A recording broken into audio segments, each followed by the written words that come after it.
Livro de Marcos, capítulo de número 10, verso 46, diz assim: Chegaram, pois, a Jericó, quando Jesus e seus discípulos e mais uma grande multidão estavam deixando a cidade, o filho de Timeu, chamado Bartimeu, que era cego, estava sentado à beira do pedindo. Assim que ouviu que era Jesus de Nazaré, começou a gritar: Jesus, filho de Davi, tem misericórdia de... E muitos o advertiam severamente para que se calasse. Contudo, ele gritava ainda, Filho de Davi, tem compaixão de mim. Foi então que Jesus parou e pediu: chamai-o. E assim foram chamar o cego. Ânimo, homem, levanta-te, e ele te chama. Jogando sua capa para o lado, de um só salto, colocou-se em pé e foi ao encontro de Jesus. Indagando-lhe Jesus: que queres que eu te faça? Rogou-lhe o cego, Rabone, que significa mestre, que eu volte a enxergar. E Jesus lhe ordenou: vai em frente, a tua fé te... E no mesmo instante o homem recuperou a visão e passou a seguir Jesus pelo... Jericó é uma cidade que é conhecida como o oásis do deserto. É uma cidade que é coberta por palmeiras, onde existem mananciais de água, que fica na Palestina, a 30 quilômetros de Israel, de Jerusalém. Quando Moisés, ele recebe a ordem de Deus para libertar o povo hebreu que está cativo no Egito, após eles atravessarem o Jordão, atravessarem o Mar Vermelho, a ordem que Deus dá para ele é para ir para a terra prometida.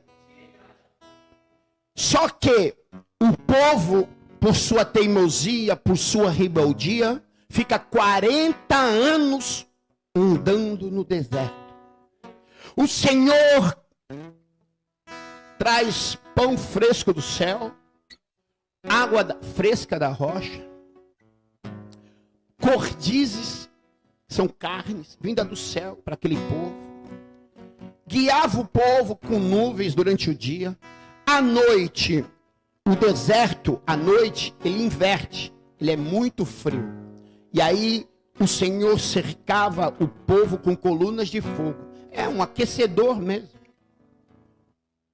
As roupas não se desgastavam, as sandálias também não se desgastavam. Mas mesmo assim, eles não entraram na terra prometida. Muitas vezes, o Senhor entrega uma promessa para nós. Tem um louco que fala: quem tem promessa não morre não? Morre sim. Se desobedecer, se não entender, se murmurar, morre sim. Quem tem promessa não morre não. Morre, já vi muitos morrer. Só aqui já passou vários que tinham promessa e morreu.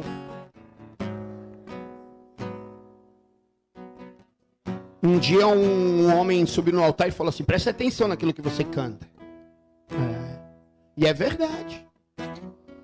E esse povo, ele não entra no deserto, não entra na terra prometida.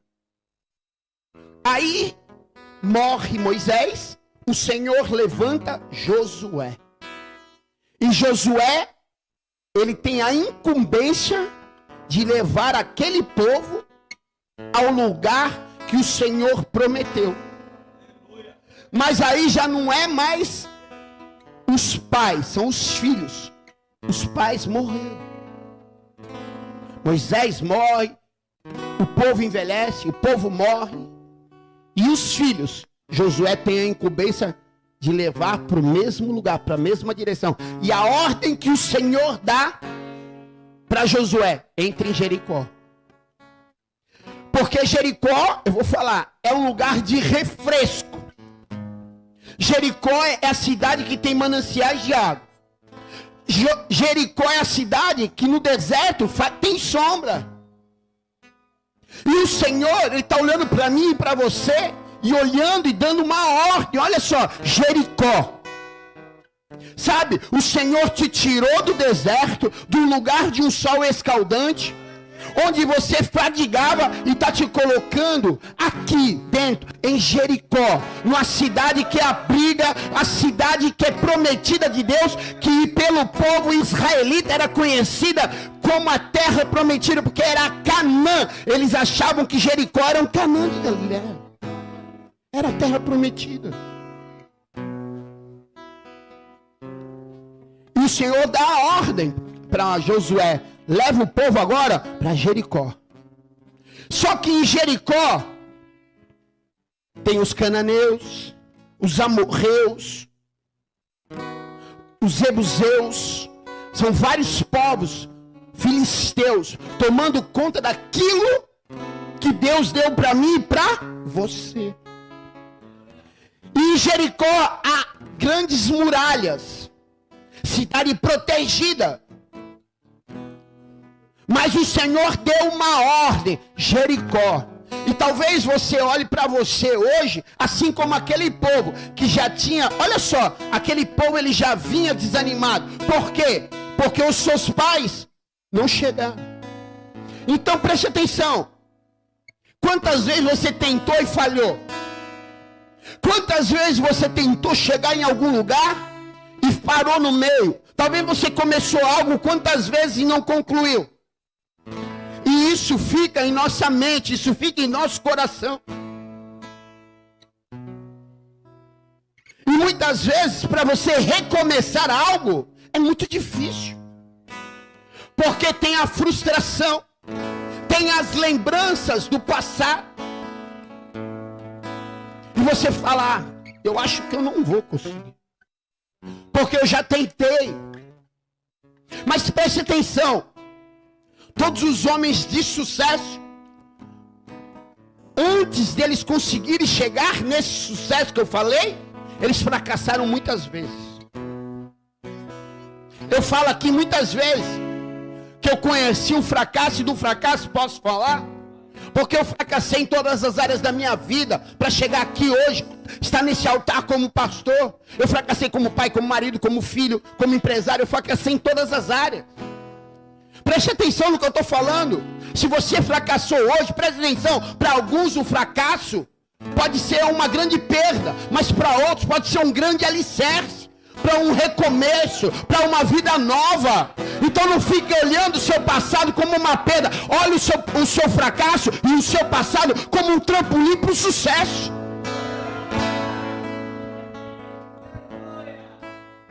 E o meu fracasso serviu de um alicerce.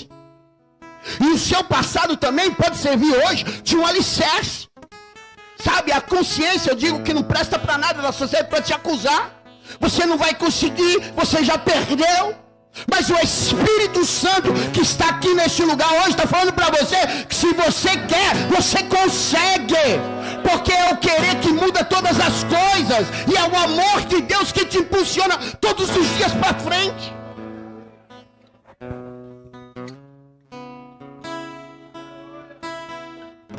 Sabe, se você ficar dando voz pro vizinho, pros ditos amigos que falam: isso aí é fogo de palha, eu já vi essa história.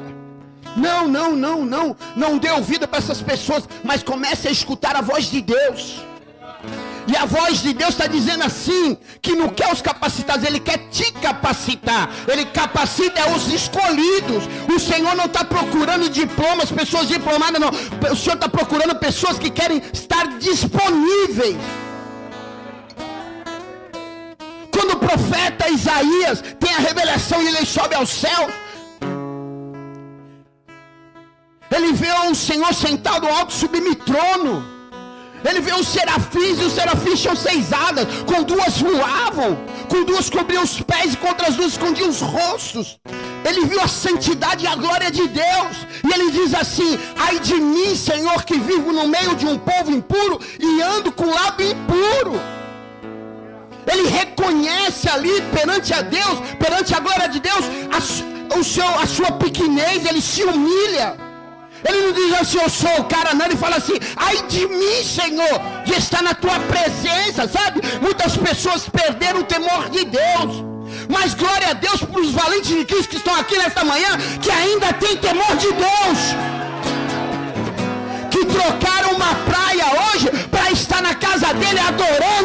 frutificando, sabe? O mundo é feito de escolhas, querido. Mas você que está aqui nessa manhã, você que está me assistindo em casa, escolheu o melhor lugar. Mas como assim, pastor? O melhor lugar?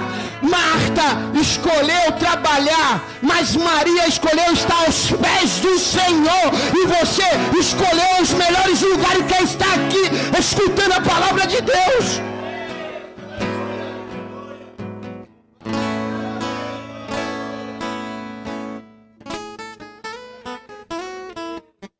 Querido,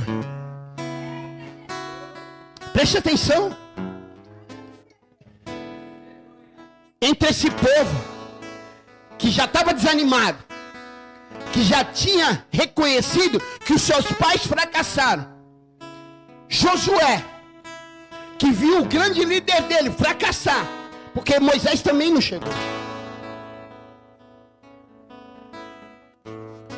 Ele tem a incumbência de redirecionar, de reeducar, porque reeducar é educar de novo.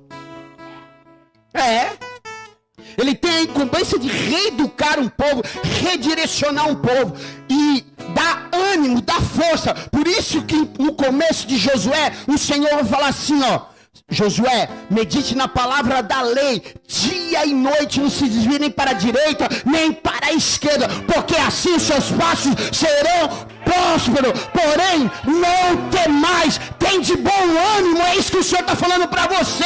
Se você meditar na palavra dele, se você permanecer na presença dele, ele é contido. Ele está dizendo assim, não importa o gigante, não importa a dificuldade, não importa a dificuldade, porque eu que pelejo por ti. Não temais, somente creia.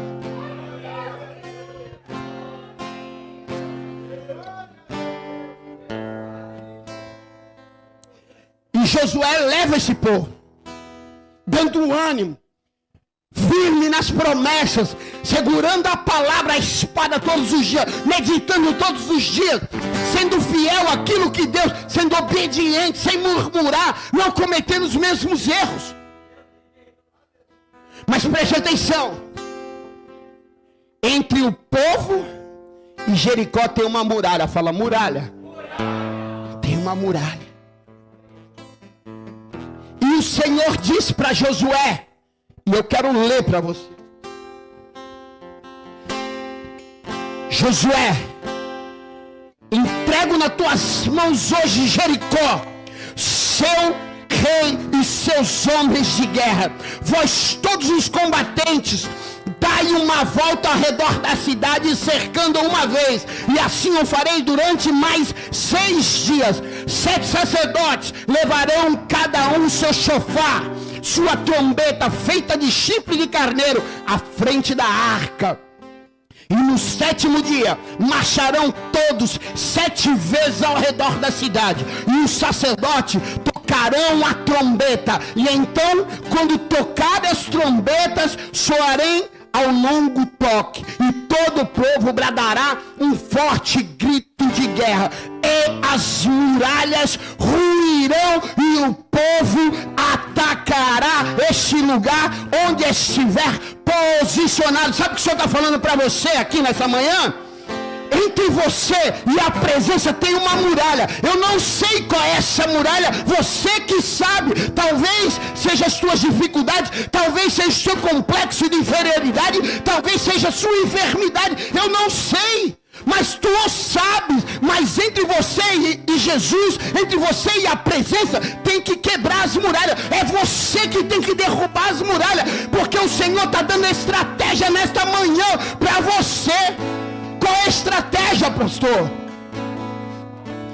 A estratégia é você adorar o Senhor, é você obedecer. Porque atenção, entre o povo e Jericó, o Senhor diz assim, circunda a cidade 7 vezes. Na 7ª vez, põe os levitas na frente, em frente à arca, e quando chegar na 7ª volta, eles dão um grito de vitória, eles dão um brado de vitória. E aí, eu, o Senhor, derrubarei as muralhas. Eu não sei qual é a muralha que está te impedindo de chegar na presença do Senhor nesta manhã, mas nesse dia, eu como profeta, eu estou dizendo para você, que se você nesta manhã der um grito de vitória para o Senhor, as muralhas vão cair.